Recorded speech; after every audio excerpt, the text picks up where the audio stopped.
The pistol passed through the rope, wrapped it twice, and with that simple makeshift mount, the hitman took aim at a distant watermelon and pulled the trigger. Though the shot hit its mark, it pulled slightly to the left. He made a slight adjustment with a screwdriver, aimed again, and this time struck dead center. Finally, he practiced loading live rounds and effortlessly blew an entire watermelon to pieces. The man then decided to use this very rifle to assassinate a high-profile target. Arriving at the location a full 10 hours early, he passed through security without raising any suspicion, all because he had disguised the sniper rifle as a pair of ordinary-looking shoes. Though seemingly plain, they were cleverly engineered. Separating the sole revealed over a dozen modular components of various sizes. Once assembled, they formed a powerful plastic sniper rifle, virtually undetectable by standard security scanners. As for the bullets, he had hidden them inside a phone case, placing it in the inspection tray ahead of time, and retrieving it once cleared. Once inside the venue, he blended in with the crowd, appearing as just another attendee enjoying a piano performance. After the recital, he slipped away backstage, picked the lock to a door leading upward, and reached the rooftop. There, he concealed himself within the ducts below,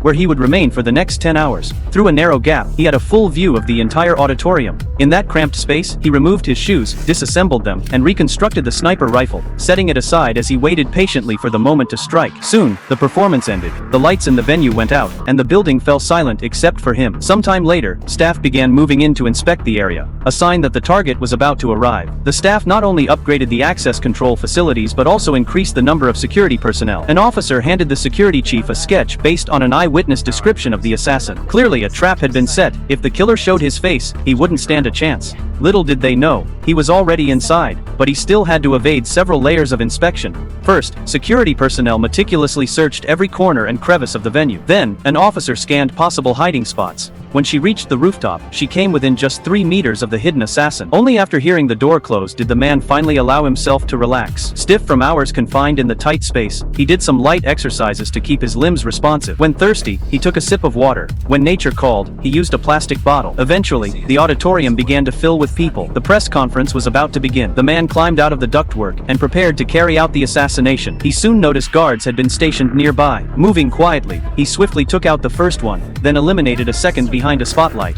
This spot offered a perfect vantage point. Any guard looking up would be blinded by the light, while he could see everything below clearly. However, the target had wisely positioned a thick pane of bulletproof glass in front. A rash shot would mean failure. The man waited calmly for the ideal moment to fire, but just at the critical instant, another assassin suddenly appeared.